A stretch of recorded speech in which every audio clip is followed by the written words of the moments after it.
Okay.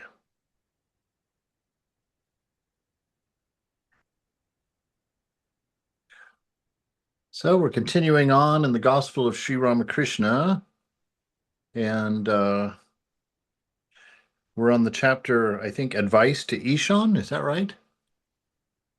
And we were reading through all of these songs that were going on. Uh,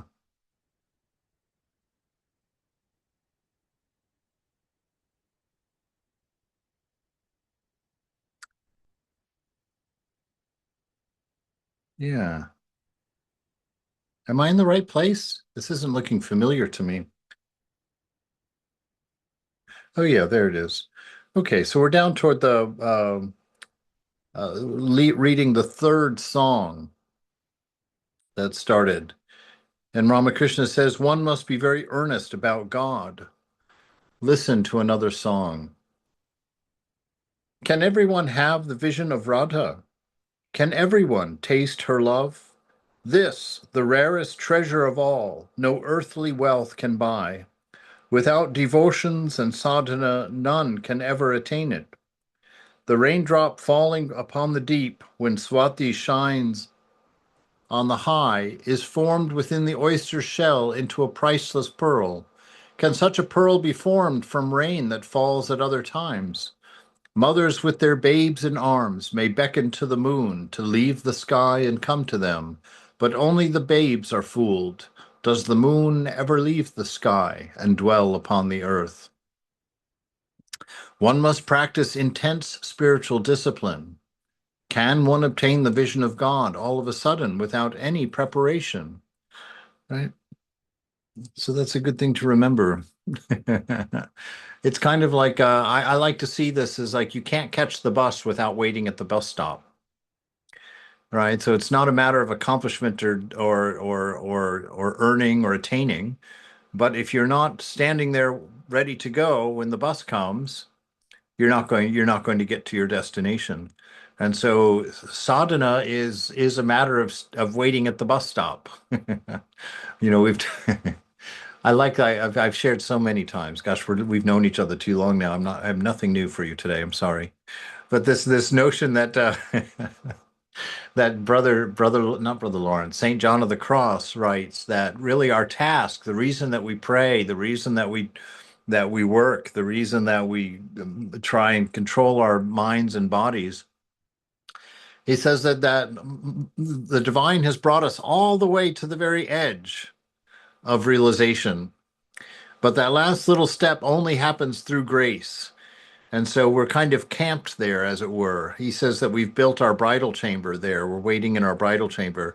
And all that's left to do while we're waiting, there's no matter of whether we're going or not. We're definitely going. That's absolute and given. But it's a matter of decorate just what are we going to do while we're waiting for grace to dawn, upon us, waiting for Mother on her whim to come and take us. And so in the meantime, he says, decorate the bridal chamber. This is where you and your beloved will spend your first time together. And so to decorate the room, to put yourself into it, and have a beautiful place to meet the Lord, to meet your beloved. And so this is what sadhana is. Sadhana is us decorating the shrine of the heart, putting the flowers out and polishing the brass, lighting the candles, and just in every way getting ourselves ready and enjoying ahead of time being brides, as it were, knowing that the greatest love we've ever suspected is coming our way. So one must practice intense spiritual discipline. Can one obtain the vision of God all of a sudden without any preparation? A man asked, "Why don't I see God?" I said to him as the idea came to my mind, "You want to catch a big fish? Well, first make arrangements for it. Throw some spiced bait into the water. Get a line and a rod. And the smell of the bait, the fish will come from the deep water. By the movement of the water, you will know that a big fish has come. You want to eat butter, but what will you achieve by simply repeating that there is butter in milk? You have to work hard for it. Only thus can you separate butter from milk. Can one see God by merely repeating God exists? One needs sadhana, right? Spiritual practice. The Divine Mother herself practiced austere sadhana to set an example for mankind. Sri Krishna, who is none other than the ultimate Brahman, also practiced sadhana to set an example to others. It's this wonderful idea here. He says that by the movement of the water, you will know that that big fish has come. That the beloved has come, and I like to think he's referring as you grow in spiritual life. When I think back, I think back when I first joined the monastery. I'm going to be honest with you. I might have to edit this little bit out, but when I first actually, I think I said it on Sunday anyway. But when I first got in the monastery, basically, I can't bring myself to say it again. When I first got into the monastery and I was meditating, really my biggest task was just not to think of sex. That was the biggest thing. As soon as I got in a quiet place and with nothing else to think about, that's where my mind idled from my worldly life. And I look at that and I remember telling my friend Philip that I didn't think I should even be in the shrine, that I felt like I was blasphemous sitting in such a pure space in front of the divine, when I had no I was a mess through and through. I was a mess, and I just remember him scolding me for that, and saying that doesn't matter. Mother's grace is with you. Sit there, bring your mind back. No matter where it goes, just bring your mind back. It is by grace that all of this happens. And from that, you can't imagine what comes from that. It's been what, 26 years now.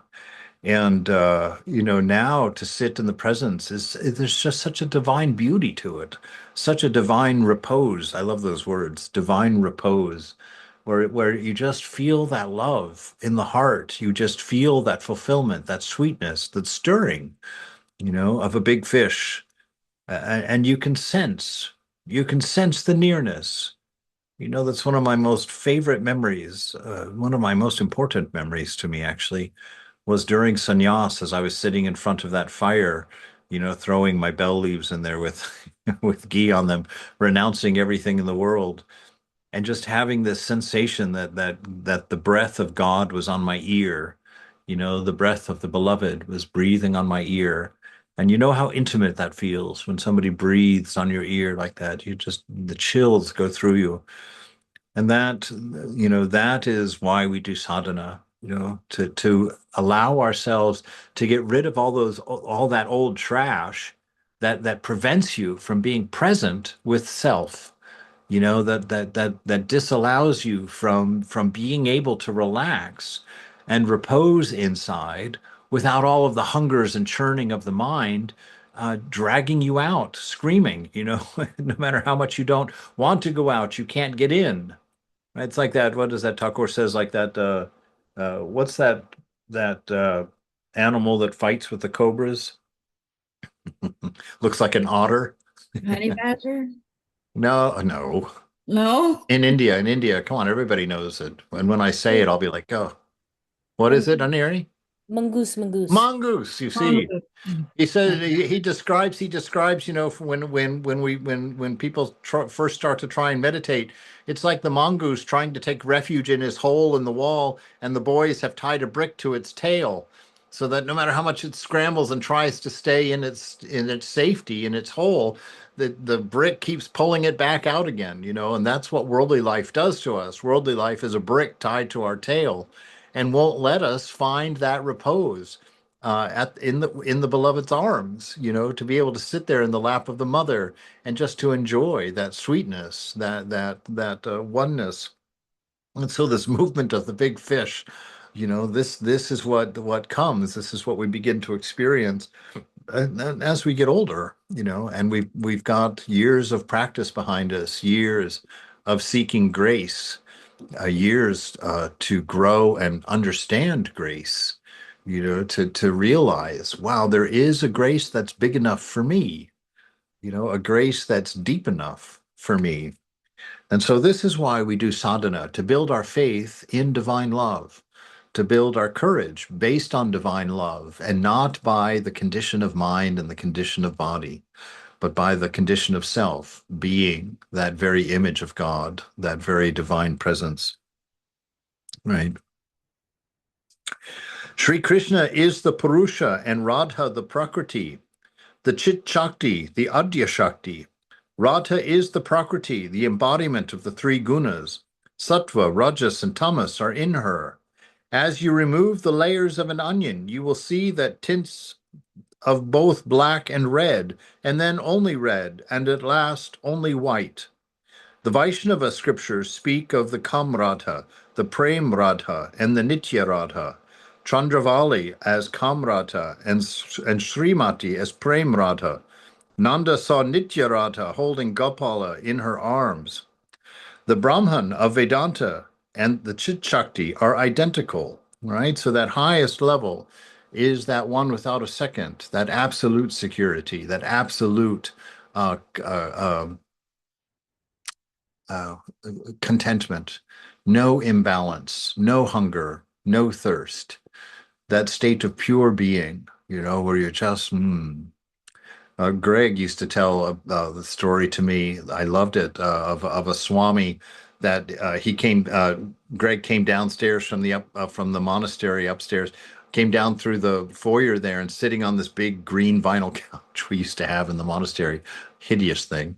And the Swami, a visiting Swami, was just sitting there, and Greg said he was walking through the room, and he just had to stop for a moment because he'd never seen somebody so reposed in themselves before as this Swami just sitting on the couch, utterly content.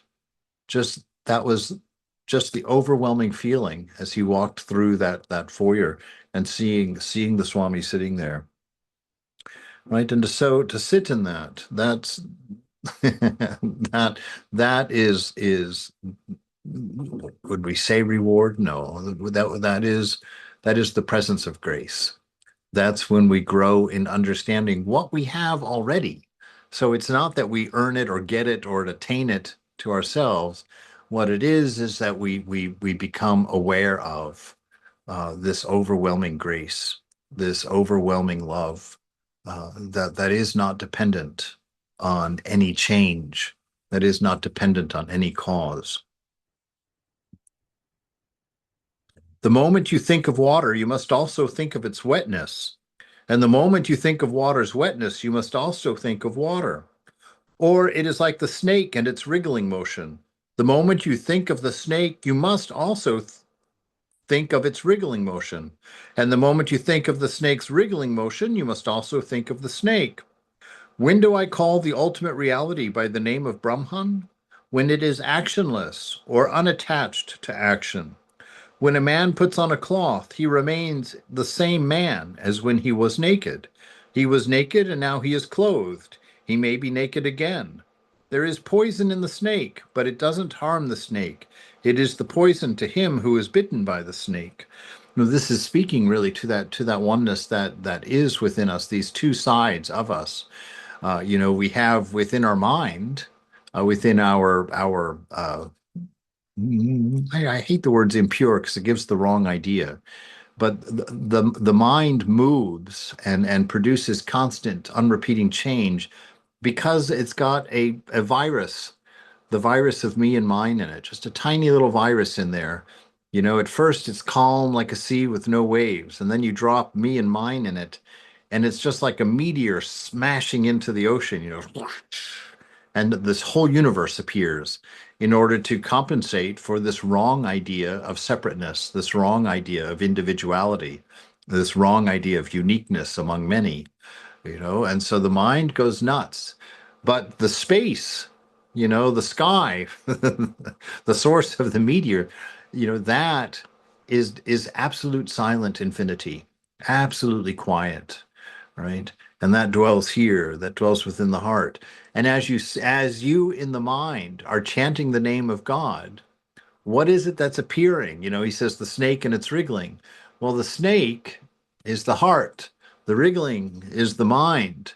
They aren't different, right? And so we stand in the mind with all of its noise, the wriggling side, and we chant the name of the snake, right? And little by little, the mind becomes more and more aware of this peace, of this contentment, of this unchanging oneness that's inside. And through practice, the two are drawn together, and the identity moves to the one that remains when the absolute oneness occurs. The potential of change becomes absorbed in the unchanging, right? Until well, there's no describing any of these things. It's absurd.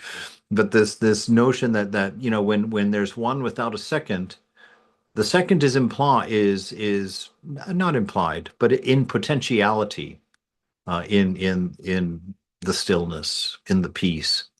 And so as we chant the name of God, each time we say that name, each time we repeat that name, we become more and more aware of the stillness that lies within it, the contentment that lies within it in the form of love, a perfect love. And we become absorbed in the effect of that perfect love, which is grace, right? And we come to peace when we allow ourselves to drop all of the notions that we're not at peace, to drop the notions that we are not divine. We drop the notions that we are impure and small and separated. And it's grace that allows us to let go of that karma, to let go of the things that vibrate the gunas, right?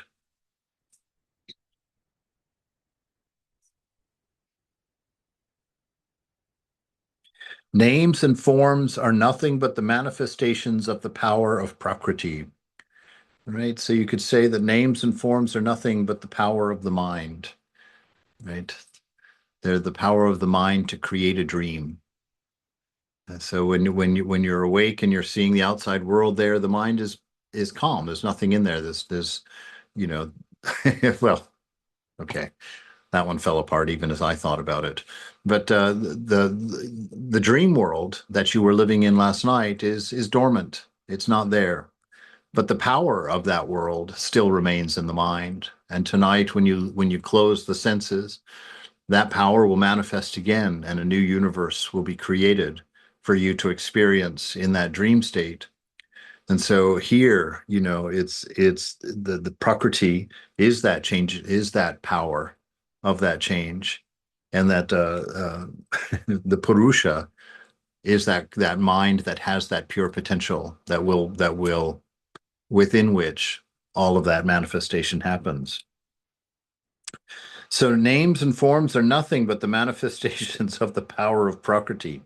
Sita said to Hanuman, "My child, in one form I am Sita, in another form I am Rama, in one form I am Indra, in another I am Indrani, in one form I am Brahma, in another Brahmani, in one form I am Rudra, in another Rudrani." Right? So he's covering all the different ideals, right? That they are all manifestations of the one. There are not more. This is one of those things, that I think sometimes even as Hindus, we misrepresent ourselves. That Hinduism is a monotheistic religion. It's like there is only one without a second.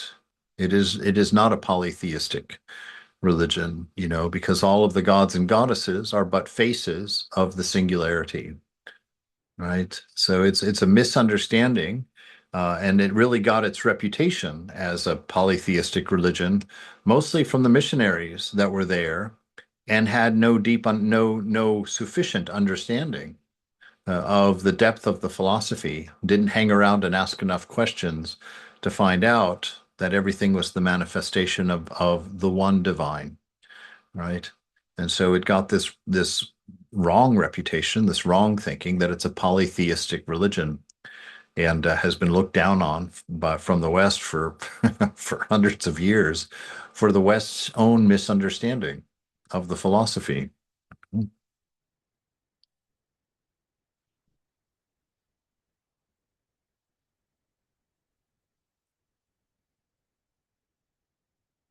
Whatever names and forms you see are nothing but the manifestations of the power of Chit Shakti.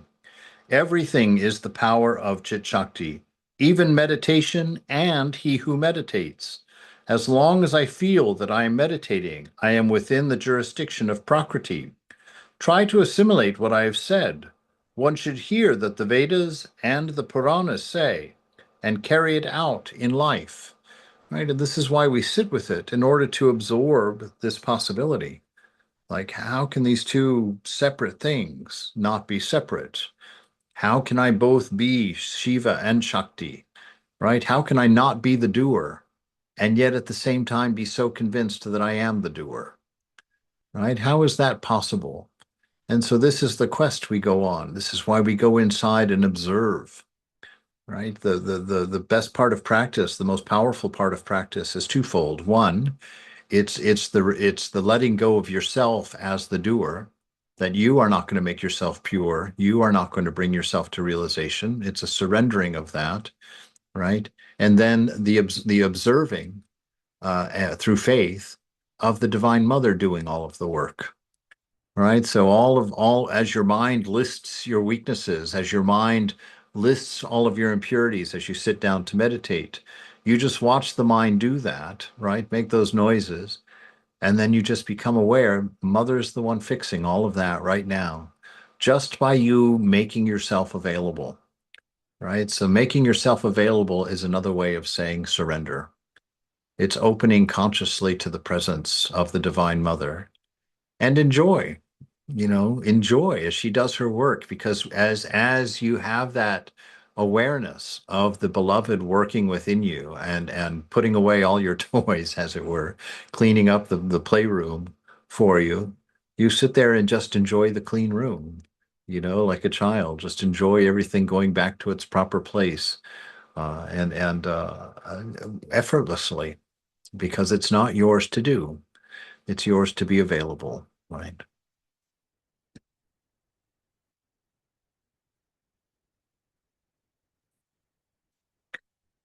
It is good to live in the company of holy men now and then. The disease of worldliness has become chronic in man. It is mitigated to a great extent in holy company, right? This disease of worldliness, that's why we call that me and mine a virus that gets dropped into pure mind and causes all of this trouble.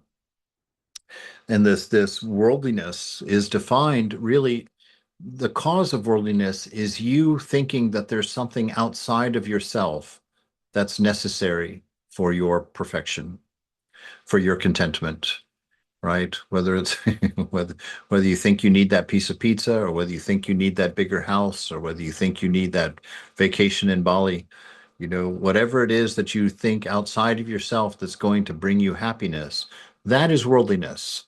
We see that in Eve in the Garden of Eden, when she looks at the fruit of the knowledge of good and evil and she sees that it's beautiful, wants it to be a part of her, and thinks that it will make her like God. That's worldliness. That's the disease.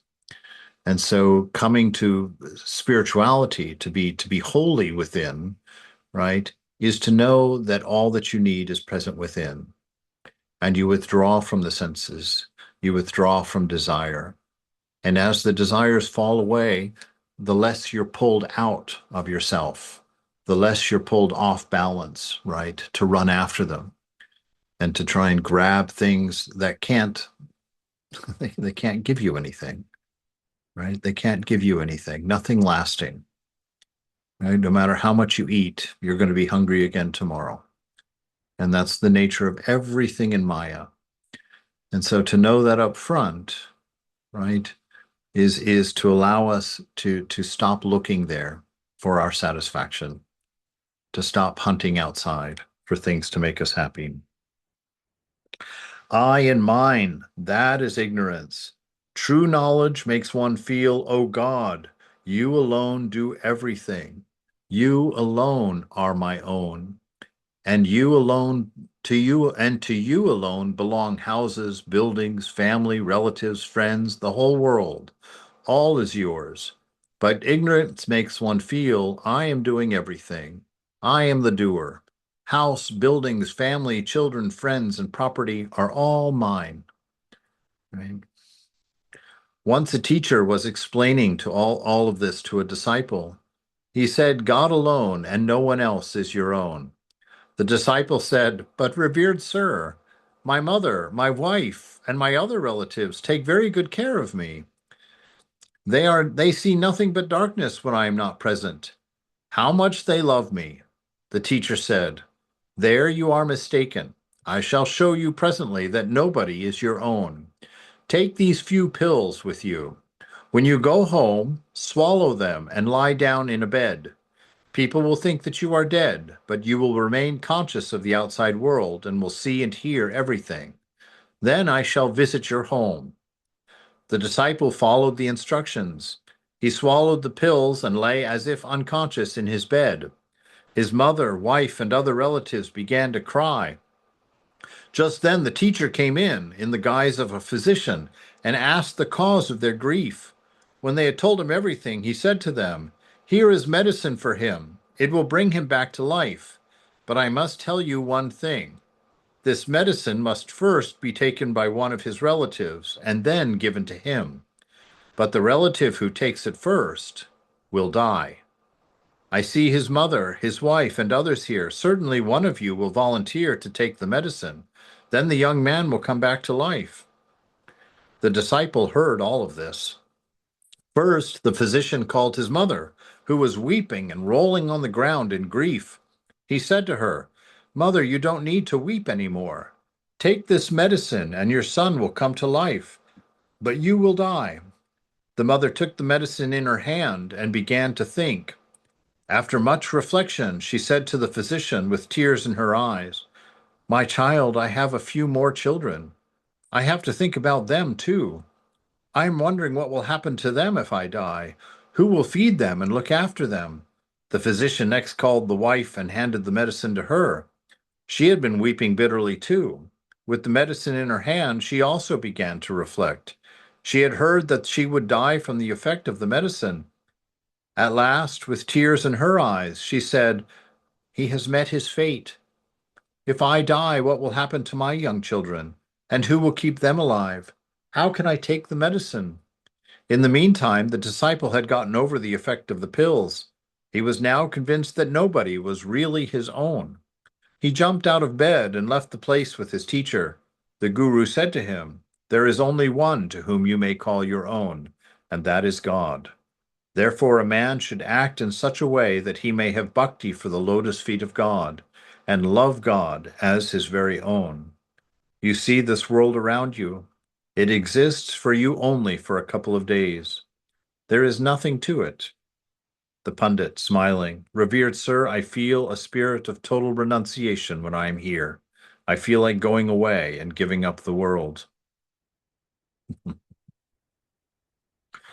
Yes.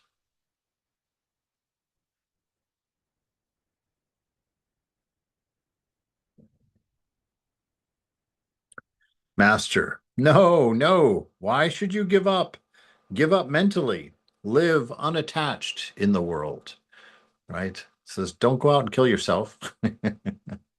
Don't, don't go running off. He says, this is a matter of mind. Everything is a matter of mind. Just simply stop being attached. Stop thinking you need things outside of yourself. Stop running after the senses, running after the world, right? Look through it. Know that it all belongs to you already.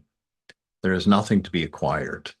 Nothing can be added and nothing can be taken away from you, right? It's all dream material. It's made of thoughts. It's made of words. It does not exist.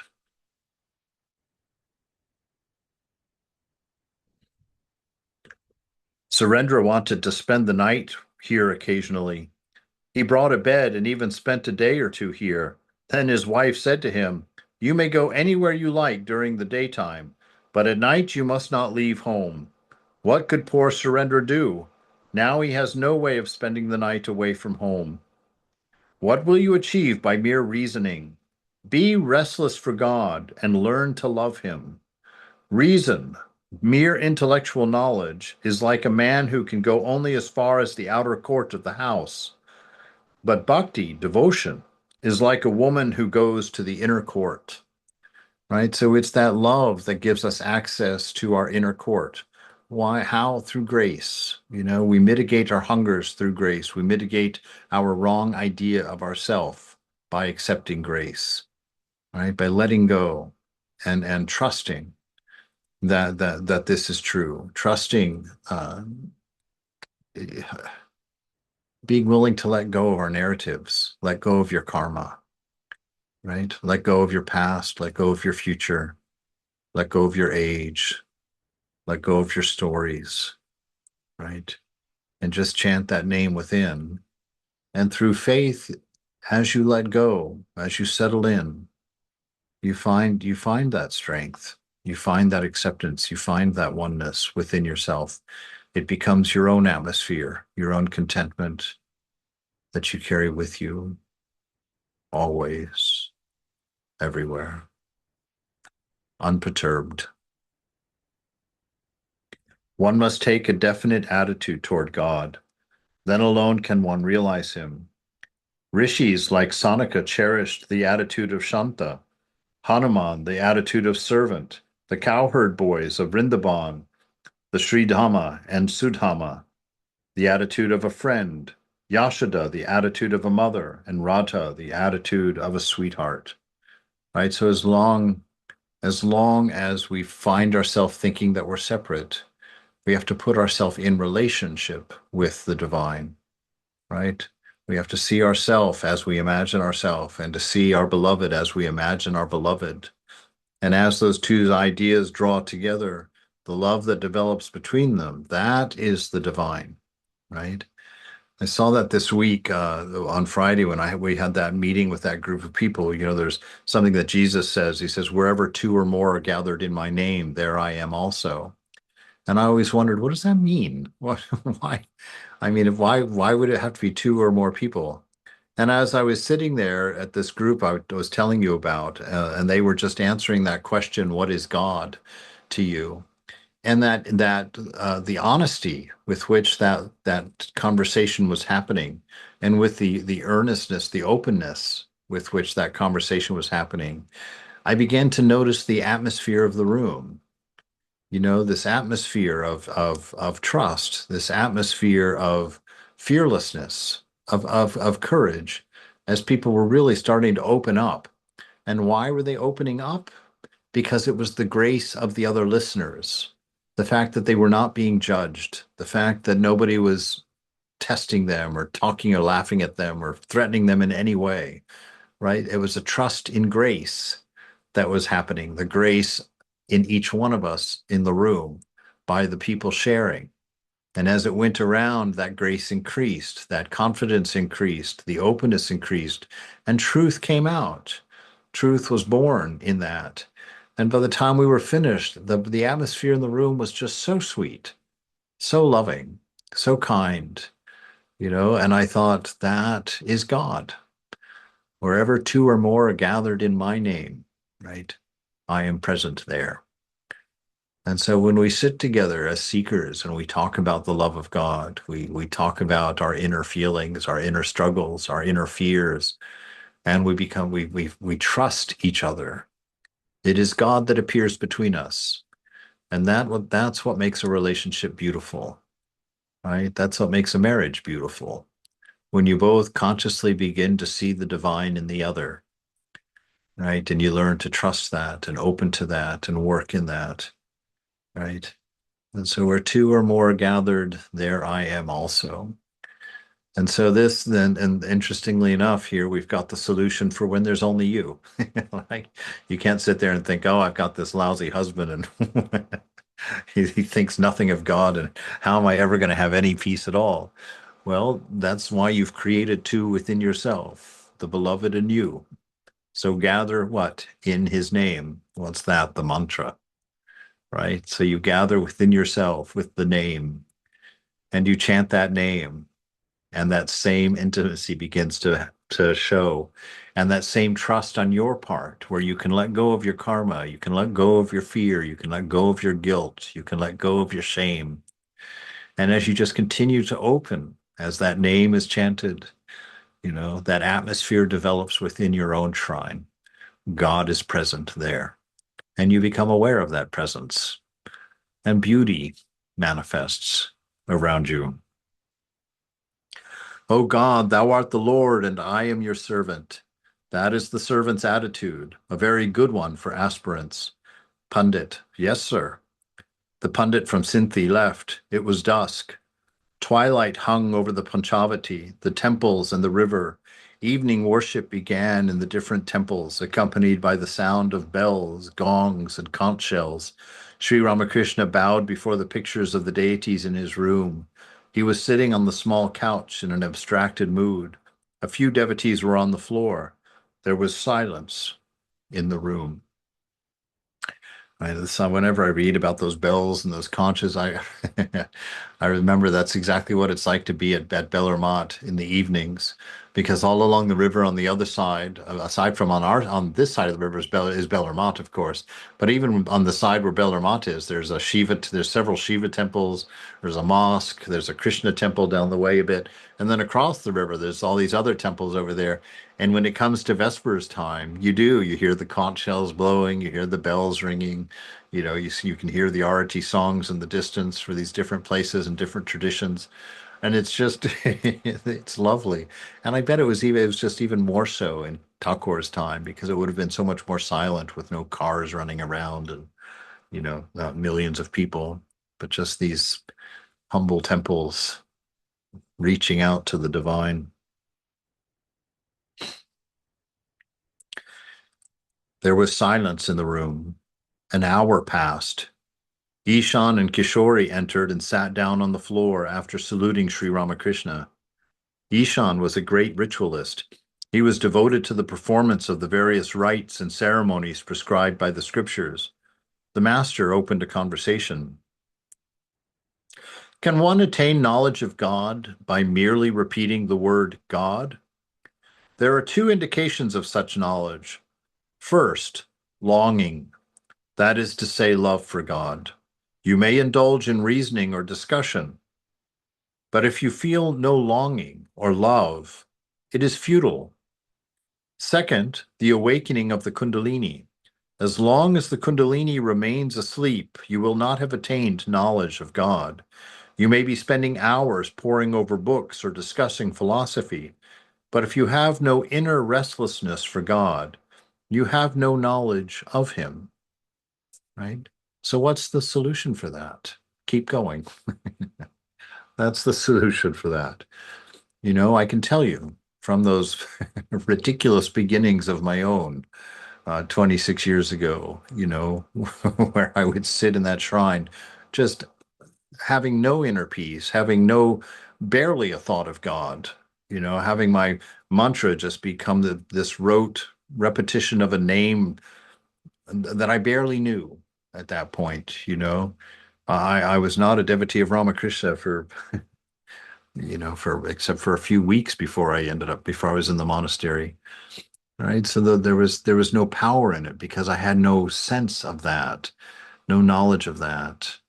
But over the years, it's the struggles that give you faith, right? Because you want to run out of the building. I can't do this. I want my fried chicken. I want my friends. I want my parties. I want to go dancing. I want to go. I want to. I want to. I want to. I want to. And the first 6 years of the monastery was nothing but pushing against I want tos, right? All of the echoes of my old life constantly trying to drag me out by my toes, right? Back out into the streets. And you just keep pushing, you keep wrestling, and you don't know why you're wrestling, and you just have to sit there and keep remembering, well, doggone it, I never got what I wanted. I got bitterness from that. I got exhaustion from that. I was always on the treadmill, and you have to constantly, constantly, constantly discern and remember the truth about what life was like, right? And slowly, slowly, as those voices and memories begin to subside a bit, you start to become aware of what happens with that when that name is called, right?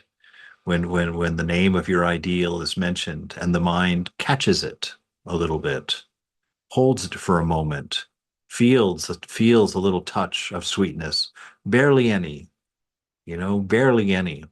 And then one day you'll be sitting there doing it in the, in the afternoon, and mother, for some reason, will just come in and drop a, a firecracker of love in the middle of your mind.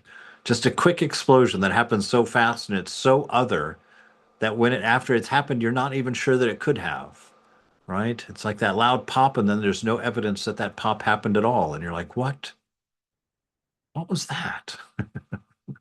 Right? It gives you an idea. You're like, oh my God. I like to talk about it like, if you're running your hand along the dirt on the ground and you touch a live wire as you pass over, boom, you big jolt, a big shock through your system. You're like, what in the world? And I feel like all of us have within us this bare wire that has 220 volts of pure love in it. And you touch that for the first time, just ever so briefly, totally accidentally, not because you did anything to get there, because Lord knows once you've touched it, you'll try everything that you thought you did beforehand to get to that place again, and it won't get you there. And you'll just sit there forlorn, like, where are you? That is the longing that happens. When you touch that space for the split second, you hardly believe it happened, and yet you can't lose it. You're like, what? Where are you? What was that? And you touch it, and later mother comes a little bit more by grace, by grace. But either way, however she chooses to do it in each one of us, because it's not the same for everybody. All of us are on different things, different medicines are necessary. But mother is attentive and present and working and bringing you to it. And the more you sit with it, the more you wrestle with staying true to yourself, staying true to love, staying true to your self-control, not letting yourself be pulled out of yourself, which is what you realize is desire. Right? Desire is not just wanting things. Desire are the things that pull you out of your peace. And as soon as those desires begin to diminish, that's when you start knowing there's something better in here. There's something worth this, right? There's something worth this. I remember, I'd been in the monastery 13 years when I took my sannyas. And, at least one good set of tears during my sannyas was in gratitude that I hadn't given up. There were 3 times when I almost left the monastery, where it just got too much for me. And I thought, this is ridiculous. There's no way I can do this, right? 3 times I almost left. Twice I packed my bags, right, ready to go. And I didn't. I just couldn't bring myself to walk out. And that I remember at my sannyas weeping, truly, literally weeping, that I had endured. I hadn't walked away because I experienced a sense of intimacy and a sense of love, you know, like that breath on my ear that I mentioned. I almost missed that. I almost missed that, right? And when you start knowing that, when you start seeing the grace of your effort, when you start seeing start becoming aware of the closeness of the divine within you, this longing wakes up, this love, this knowledge that I'm coming home. I'm coming home.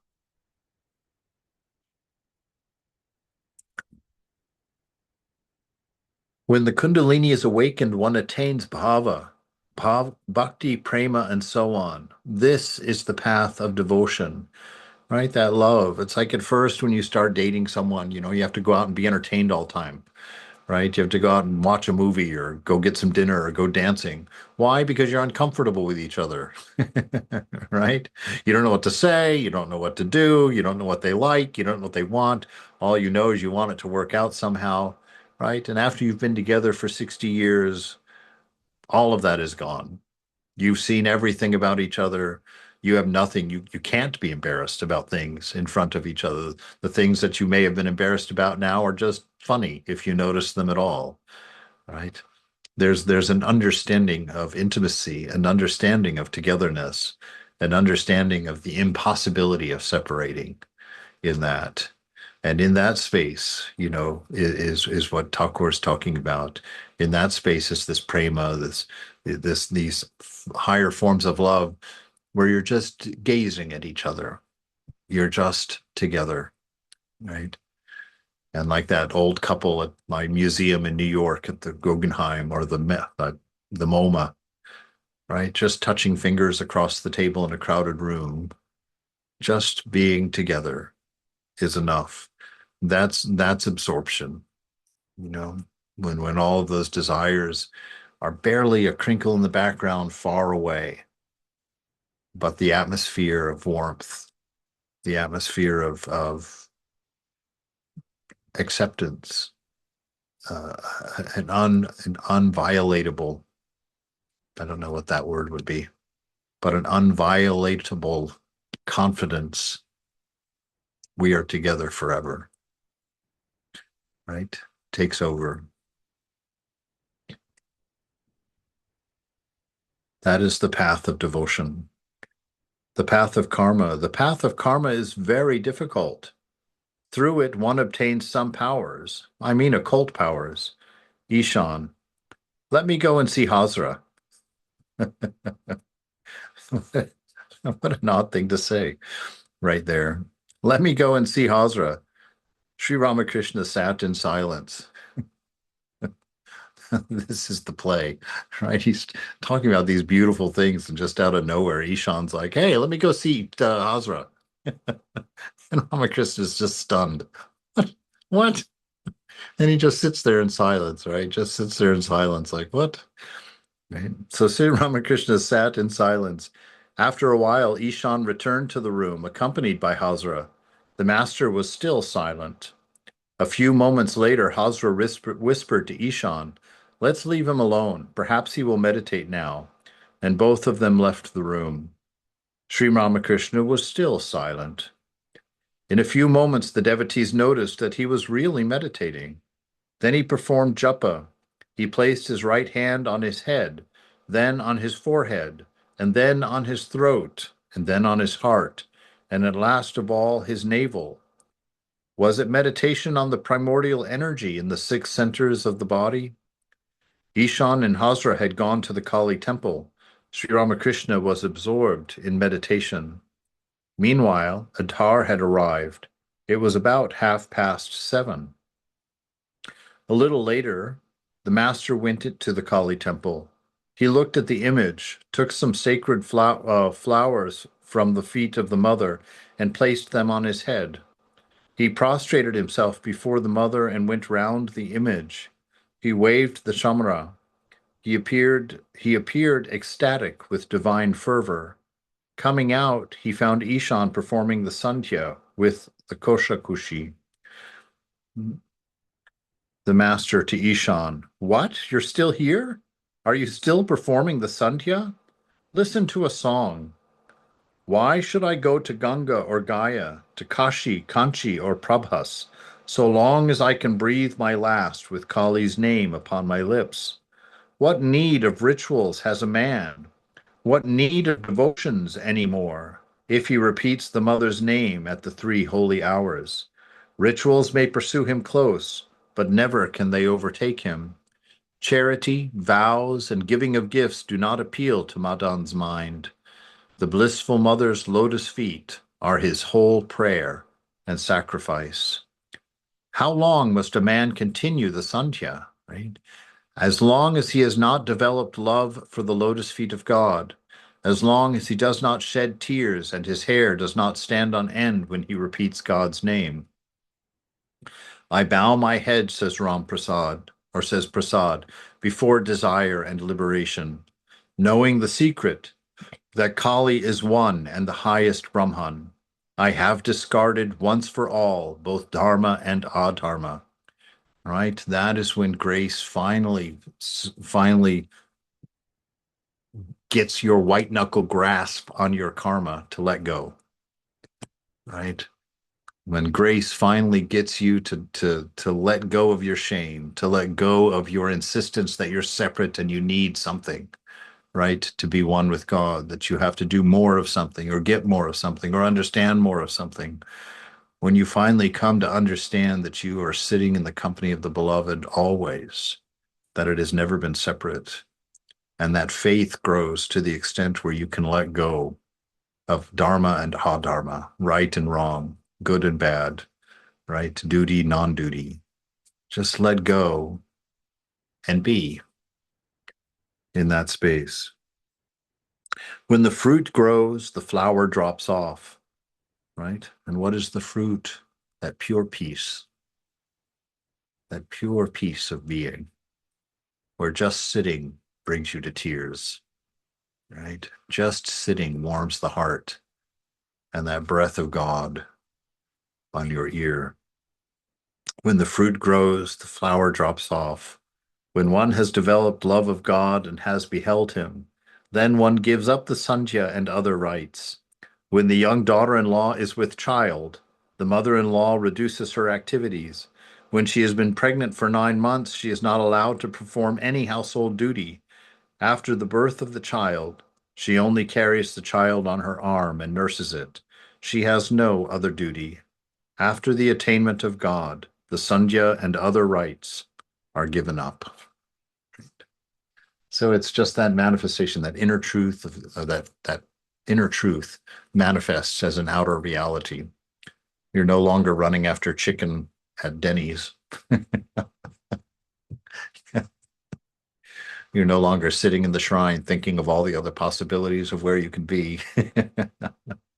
You found what's in there. You found what's in there, right?